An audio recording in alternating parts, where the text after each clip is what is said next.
Unstuck. Kalau istilah saya, unstuck itu bebaskan. Bebas, lepas. Bebas lepas. Semua orang ini 100% pernah mengalami ini. Pernah stuck di masa lalu, pernah stuck di pekerjaan yang lama, pernah stuck di relationship, toxic relationship. Iya. Buku ini itu adalah guidance.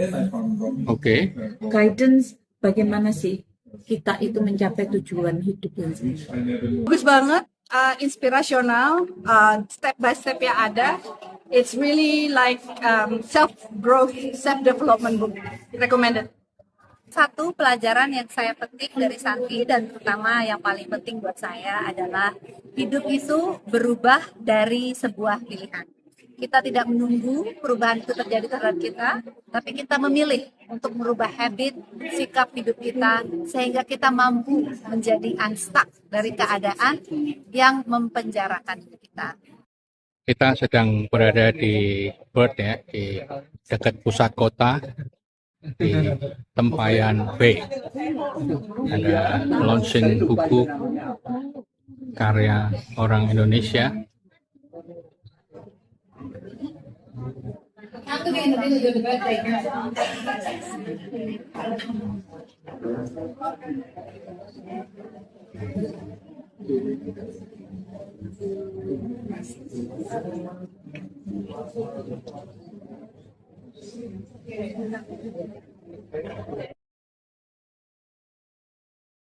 Hari ini launching buku nih, Unstuck.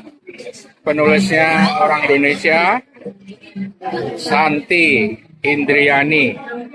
Ya, ini suasananya, makanannya sangat menggoda. Aduh, Indonesia banget.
Hold the ribbon.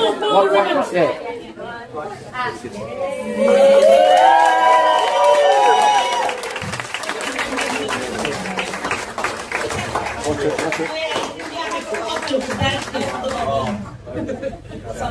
Maybe you do it.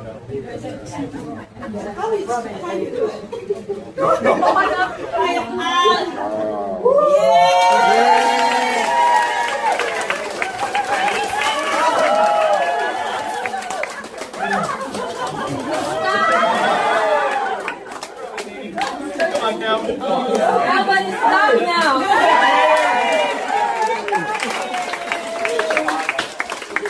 Today, finally, Unstuck is live.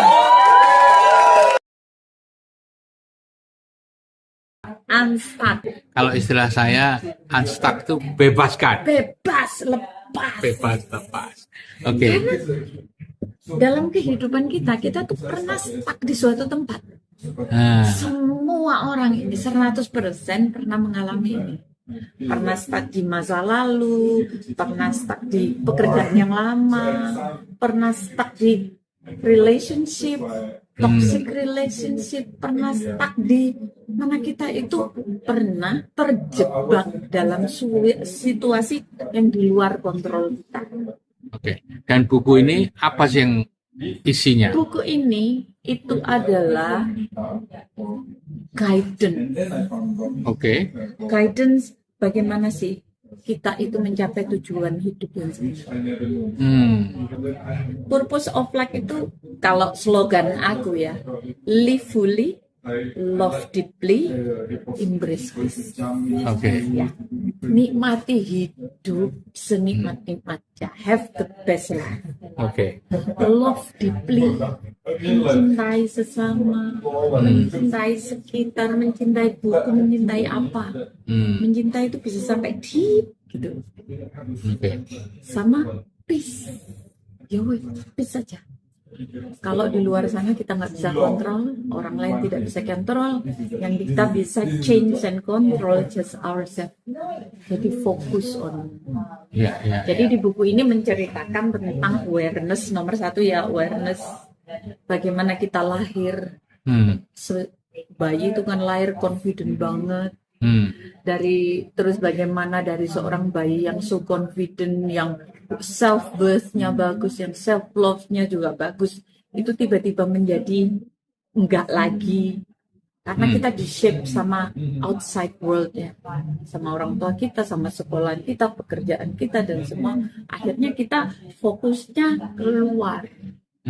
Buku ini memberikan di chapter 1 awareness untuk balik lagi lah ke sini.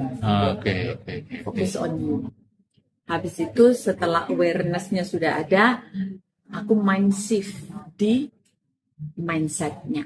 Karena banyak sekali apalagi kita orang Asia ya, mindset-nya suka salah.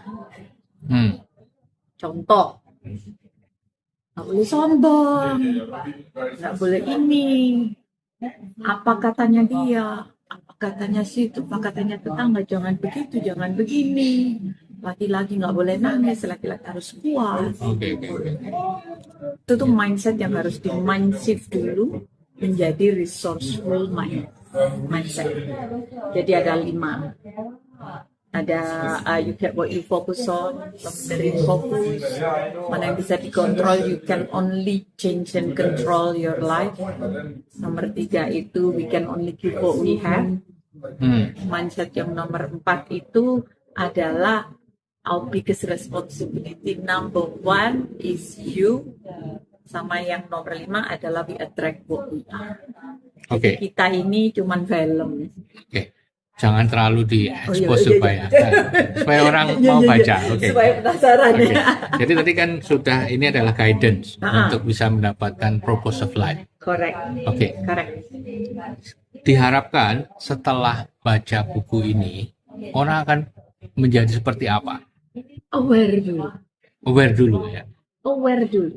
Oke. Kalau sebenarnya di sini aku tekanin ya.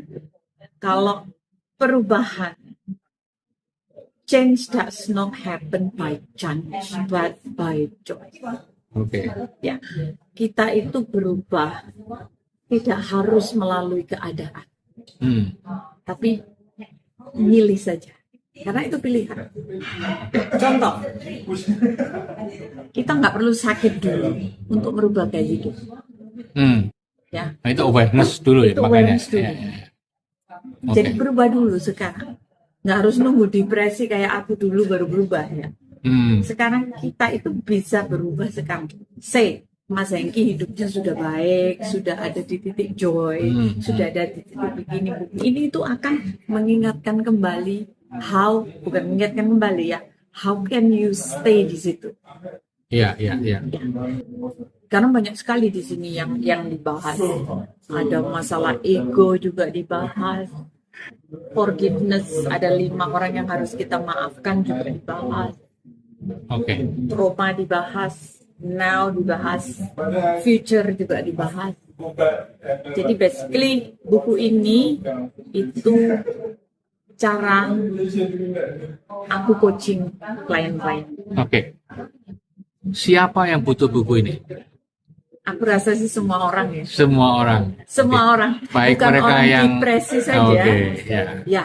Oke, supaya yang sudah on the state of joy mengingatkan, tapi untuk yang belum menjadi panduan. Betul. Menjadi Oke. panduan. Menjadi panduan. Oke. Jadi orang yang mau berubah, yang mau merubah hidupnya. Buku ini dalam bahasa Inggris ya. Dalam bahasa Di Inggris. launching di Australia luar biasa, tapi ada rencana nantinya akan diterbitkan di Indonesia juga. Secepatnya. Wah. Secepatnya. Ini aku sudah lagi mempersiapkan tak translate aku sendiri. Aku Oke. nggak pakai translator Ya. karena aku maunya ini buku Indonesia. Ya. Ini aku sendiri yang nulis dalam versi Indonesia. Gimana pendapatnya tentang bukunya Santi? Bagus banget, inspirasional, step by step yang ada. It's really like self growth, self development book. Recommended. Unstuck ya? Unstuck. Well, that's the thing. We always feel stuck in each day of our life, in each stage of our life. So this book relate to any of you and help you to move on, take your first step, and not unstuck anymore. Bebaskan. Salah satu pelajaran yang saya petik dari Santi dan terutama yang paling penting buat saya adalah hidup itu berubah dari sebuah pilihan.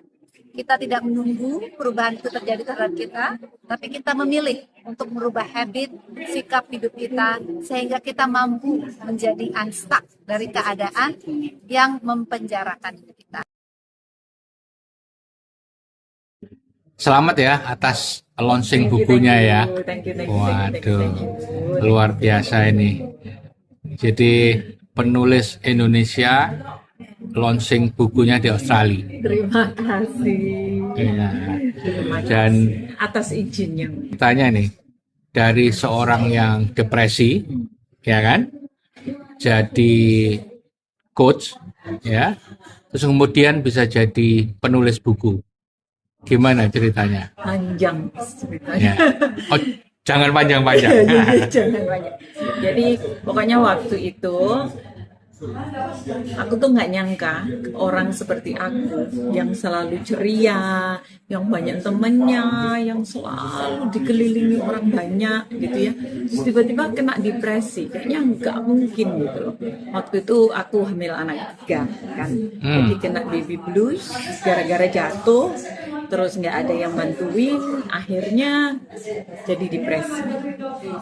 Long story short, waktu itu kan udah mau melahirkan, aku depresi berat banget. Aku ke Ravel Center minta bantuan. Ternyata setelah dites itu depresinya sangat tinggi sekali.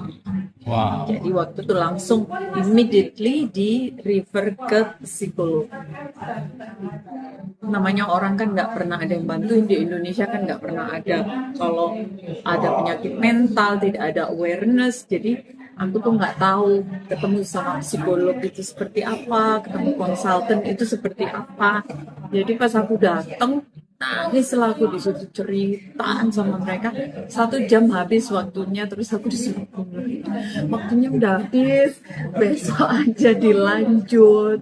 Ada belum puas ya? Ini nggak bisa dilanjut, Mas. Jadi aku tuh lari dari kantor situ ya sampai ke mobil, nangis sejadi-jadinya. Terus aku waktu itu tunnel masih dua jalur. Oke.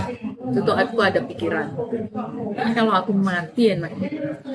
Sampai Kayaknya gitu ya? bebas loh. Kayaknya aku kalau aku nanti mati udah bebas, aku nggak harus mikir kayak begini.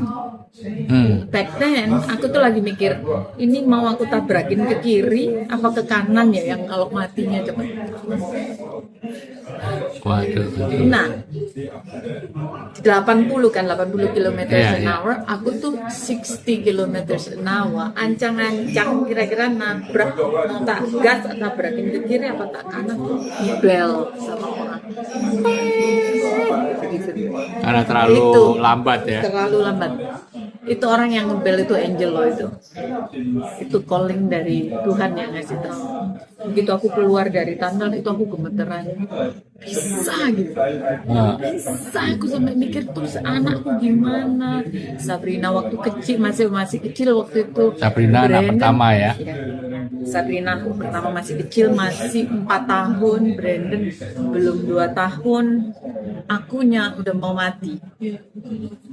After that, itu my wake up call. Gila, ini sih nggak bisa ini.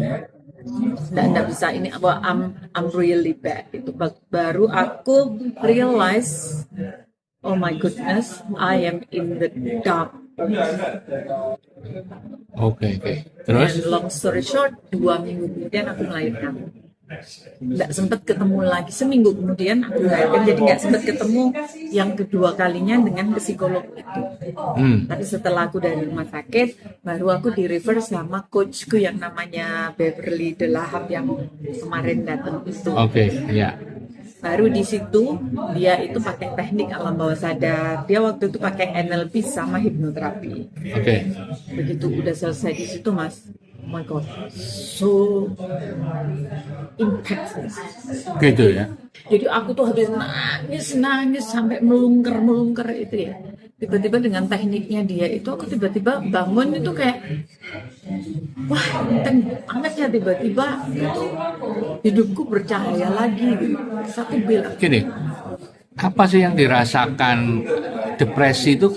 Kenapa gitu? Karena baby blue tadi. karena Terus, masalahnya nggak ada sebenarnya. ya, Jadi masalahnya itu aku sakit, ya, nggak ada yang bantuin karena jauh dari keluarga. Ya. Terus keluarganya nggak mau asking for help hmm, karena udah biasa sok kuat kan, diajari dari dulu kalau kamu punya masalah kamu harus kuat. hmm. Jadi aku mau doing it myself, nggak mau Sampai minta pada bantuan. akhirnya ada titik Terendah, terendah. Oke. badannya udah nggak bisa lagi. Jadi setelah ketemu itu, Beverly. Beverly. Ya. Setelah pertama itu baru aku bilang, your job is better than dokter. No offense buat dokter ya, karena ini nih instan banget. No offense for anybody, cuman waktu itu buat aku tuh kayak yang dari sakit parah tiba-tiba langsung celing bisa baik. Oke. And then I said, aku mau kerjaan kamu, aku mau jadi kayak kamu, aku mau nolongin banyak orang kayak what you do. Oke. Itu yang mungkin aku bilang sih wake up call-ku ada di situ. Terus akhirnya sekolah. Akhirnya 6 bulan setelah itu aku sembuh, physically, mentally, and soulfully, baru aku sekolah lagi. From zero. Oke. Jadi diploma counseling, working with youth, terus habis itu cognitive behavior therapy, terus itu naik lagi ke life coaching, belajar NLP, belajar metadata, and all the way sampai sekarang. Oke, tadi kan Santi udah cerita nih dari depresi, kemudian jadi life coach. Terus akhirnya kok memutuskan nulis buku ini gimana ceritanya? Bukunya yang milih, Oh, waduh ini.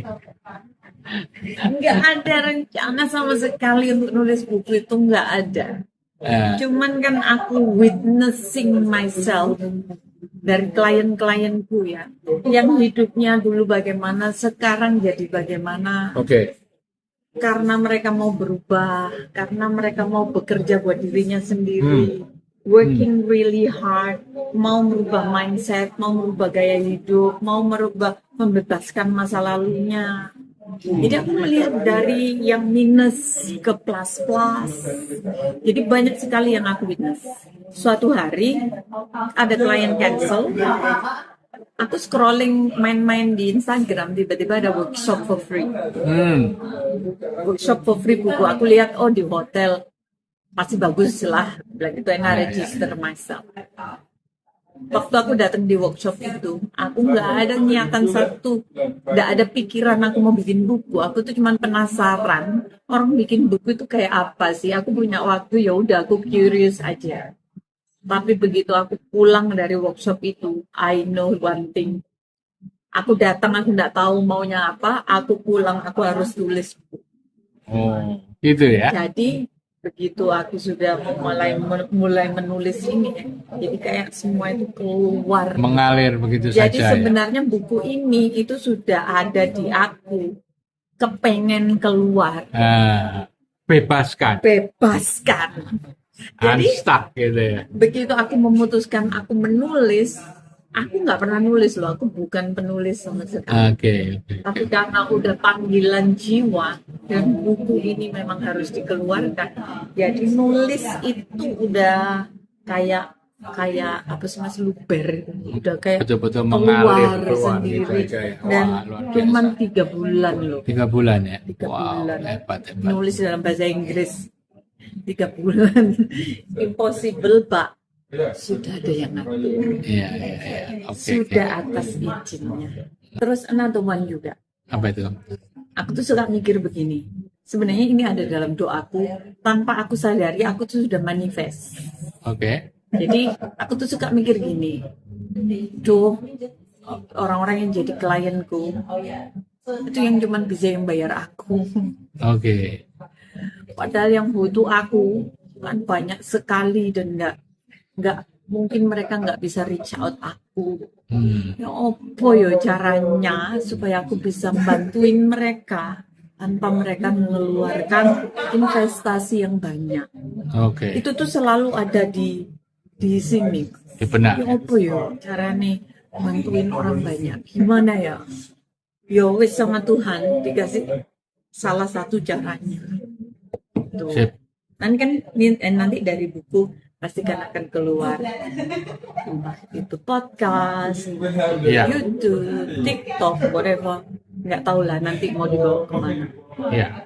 Jadi dengan adanya buku ini sebagai awal untuk supaya bisa menjangkau orang lebih banyak lagi yang butuh life coach, tapi dengan cara yang berbeda tanpa harus membayar yang cukup Betul. besar dan sebagainya. Oke, Sebenarnya semoga itu tujuannya. goal ini bisa tercapai. Amin. Mulia Jutaan sekali. orang ya, jutaan. Amin, Jutaan loh amin. dreamku. Oke, jutaan orang ya. Sip. Oke. Thank you.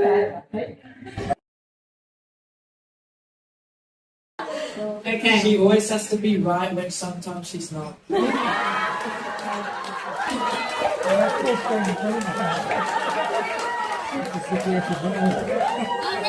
Wait, in this answer there is a however.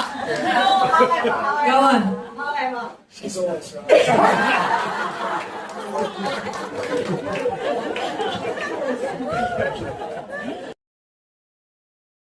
Happy birthday to you.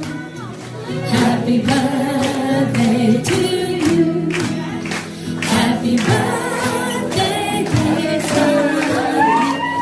Happy birthday to you.